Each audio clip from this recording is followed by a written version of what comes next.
नमस्कार मेरे साथियों, मैं आज आपके सामने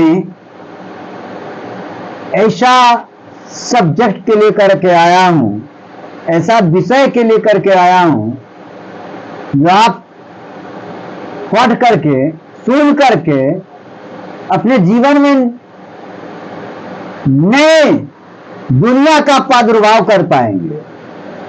आपके जीवन में नई दुनिया का आवागमन हो जाएगा। ऐसा मैं आपके सामने विचारों को रखने जा रहा हूं, जिन विचारों को सुन करके, समझ करके, मंथन करके आप खुद को एक नई ऊर्जा से ओत-पोत हो जाएंगे। आखिर आपको जीवन के सही रूप को समझने के लिए और अपने में छिपी हुई प्रतिभा को कैसे उभार पाइएगा और कैसा माहौल आपको मिलना चाहिए जिसके कारण आप में छिपी हुई प्रतिभा एक दृष्टि पटल पर, मानव के दृष्टि पटल पर यानी विश्व स्तर पर होना चाहिए। आपका जो विचार है, जो आंतरिक विचार है, वो विश्व स्तर पर कैसे पहुंचा जा सकता है, इसके लिए आपको कैसा माहौल चाहिए। तो चलिए, सबसे पहले आप में जो विलक्षण क्षमता छुपी हुई है, उन विलक्षण क्षमता को पूर्ण रूपेण एक विश्व स्तर पर लाने के लिए आपको आदर्श समाज की जरूरत होती है। वो आदर्श समाज कैसा होना चाहिए? वो आदर्श समाज कैसा होना चाहिए है? आदर्श समाज में क्या होना चाहिए? आदर्श समाज क्या होता है? आदर्श समाज की प्रमुख विशेषता क्या है जिसमें आप पूर्ण प्रतिभा का प्रदर्शन कर सके? समझ गए ना? एक आदर्श समाज के निर्माण करने के लिए आप क्या करेंगे? इन तमाम चीजों की जानकारी मैं अपने विचारों के माध्यम से देने की कोशिश करने जा रहा हूं। और जो मैं आज विचार दे रहा हूं, ये विचार अद्वितीय होगा। मैं अपने अनुभव के आधार पर आपके सामने विचारों को रखने जा रहा हूं। आप समझने की कोशिश कीजिए और मेरा जो विचार है, यदि अच्छा लगे तो अपने जीवन में उतारने की भी कोशिश कीजिएगा और समाज में फैलाने की भी कोशिश कीजिएगा। यदि मेरा चैनल अच्छा लगता हो तो आप हमारे चैनल से जुड़ने की भी कोशिश कीजिए और मेरे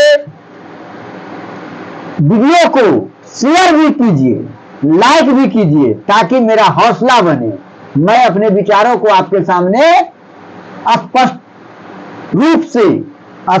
रूप से रख सकूं।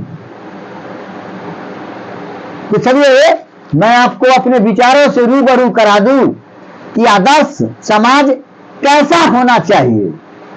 आदर्श समाज कैसा होना चाहिए जिसमें आपकी प्रतिभा में निखार आए, आप अपने में छुपी हुई शक्ति को पूर्ण प्रदर्शन कर सके, वैसा समाज होना चाहिए।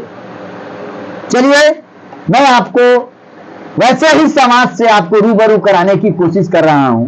देखिए, एक आदर्श समाज जो होता है उसमें समानता होती है, उसमें समानता होती है। हर इंसान को मान सम्मान, इज्जत, प्रतिष्ठा पाना उसका प्रथम लक्ष्य होता है, प्रथम गुण होता है। जब आप उनके सामने समानता का भाव प्रकट करेंगे तो आपके सामने वो भी सम्मान के नजरिया से देखेंगे, आपको सम्मान के नजरिया से देखेंगे और वो भी समानता का भाव प्रकट करेंगे। उनमें छिपी हुई ऊर्जा जो होगा वो आपके सामने पूर्ण रूपेण प्रकट करेंगे और उनके आव भाव विचार आंतरिक शक्ति को आप पहचान पाएंगे। जब हमारे विचारों में समानता होगी, स्वतंत्रता, आपको अपनी अंदर में छिपी हुई इच्छाओं को पूर्ण रूपेण व्यक्त करने के लिए आपको स्वतंत्रता होना चाहिए, स्वतंत्र होना चाहिए, किसी तरह का बाउंडेशन नहीं होना चाहिए, बाउंडेस लेस होना चाहिए।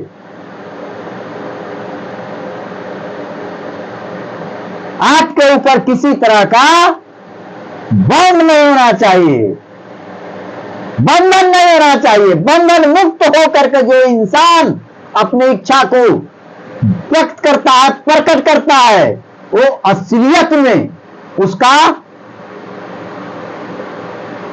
भाव निकलता है। जब तक इंसान में स्वतंत्रता नहीं होगी, फ्रीडम नहीं आएगी, तब तक वो स्वतंत्र भाव को प्रकट नहीं कर पाएगा। भाईचारे की भावना होना चाहिए। एक आदर्श समाज में भाईचारे की भावना होना चाहिए। एक दूसरे के भाईचारे की तरह व्यवहार करना चाहिए। ये भाईचारे से आपसी मतभेद, नफरती विचार खत्म हो जाता है और नफरती विचारों को एक आदर्श पुरुष दबाता है, समन करता है, कुचलता है, नफरती विचारों को ऊपर उभरने नहीं देता है। तभी हमारा समाज आदर्शता को प्राप्त करेगा। इस तरह आधारित होना चाहिए समाज, जहां सभी लोगों को, जहां पर ही सभी लोगों को समान अवसर और न्याय मिलता है और भेदभाव का अंत होता है, किसी तरह का भेदभाव नहीं होता है। ऐसे समाज में एकता, सहयोग, आर्थिक जीवंतता और नैतिक मूल्यों पर जोर दिया जाता है। नैतिक मूल्यों पर जोर दिया जाता है, जहां सभी व्यक्ति मिलकर प्रगति और सामूहिक कल्याण के लिए काम करते हैं।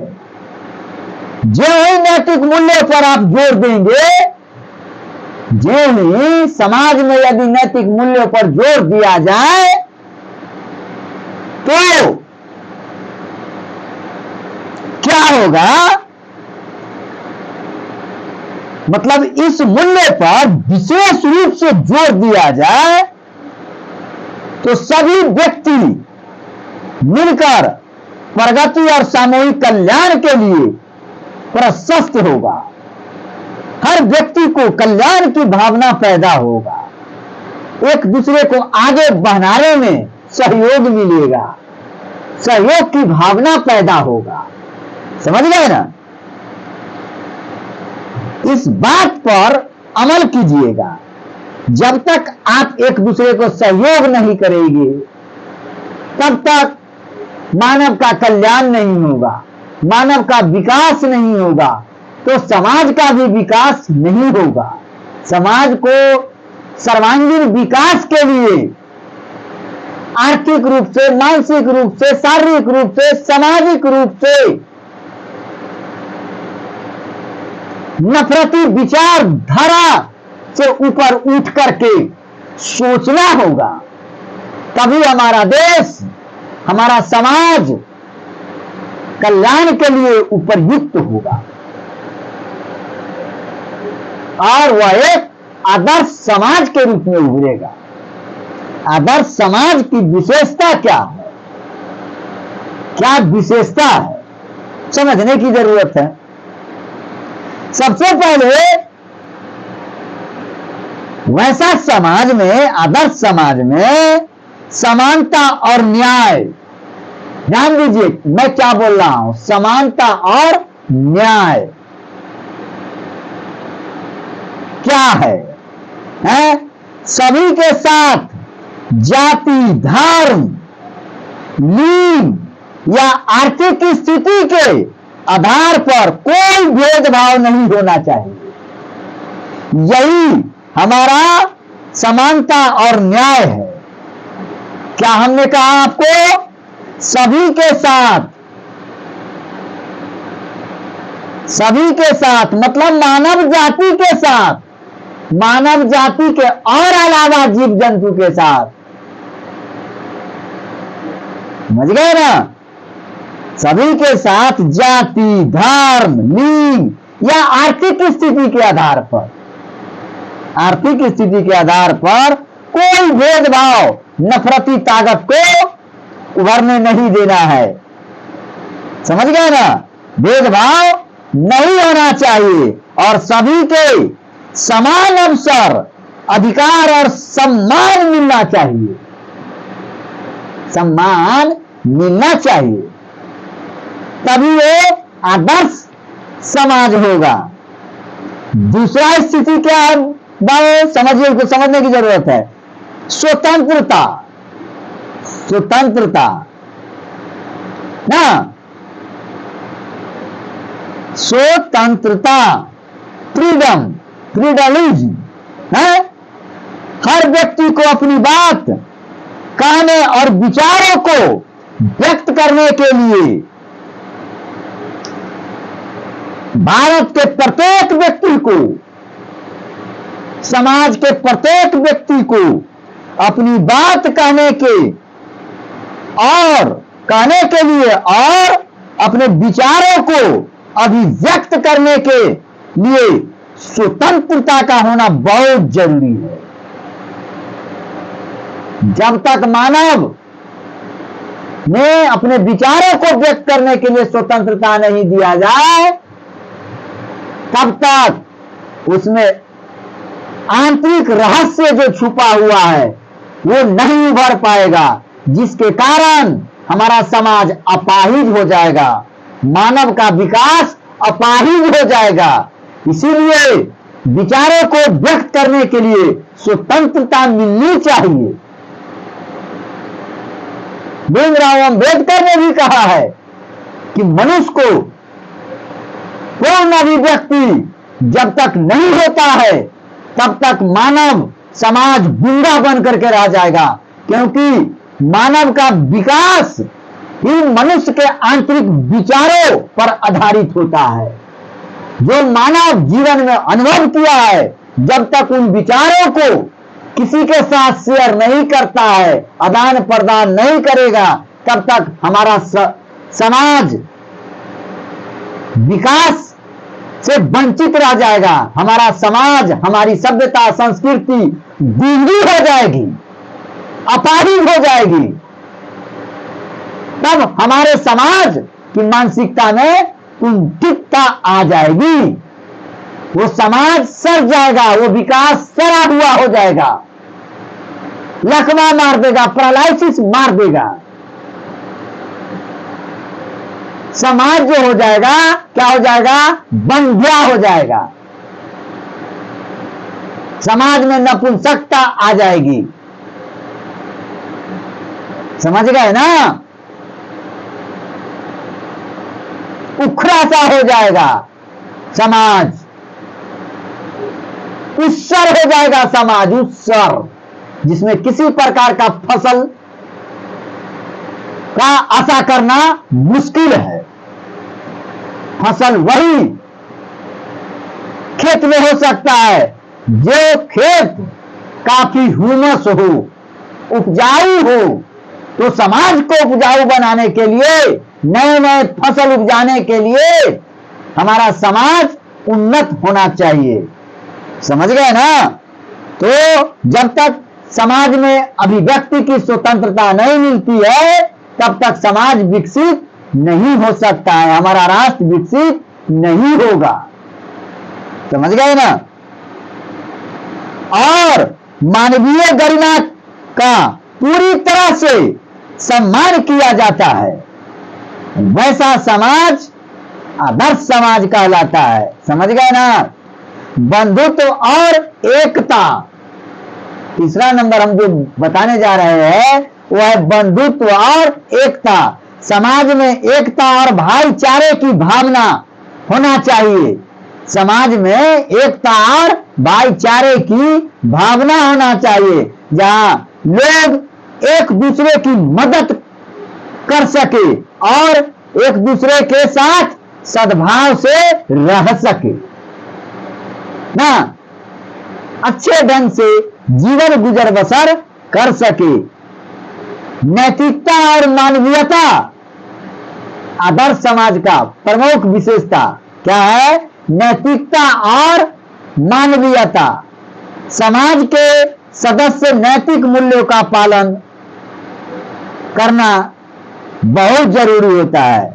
यदि समाज में नैतिक मूल्य अवमूल्यन में बदल जाए तो समाज कुंठित हो जाता है और जीने लायक वो समाज नहीं रहता है। इसीलिए नैतिक मूल्यों पर विशेष ध्यान देना चाहिए और सभी जीवन रूपों के प्रति संवेदनशील और सम्मानजनक व्यवहार करना चाहिए।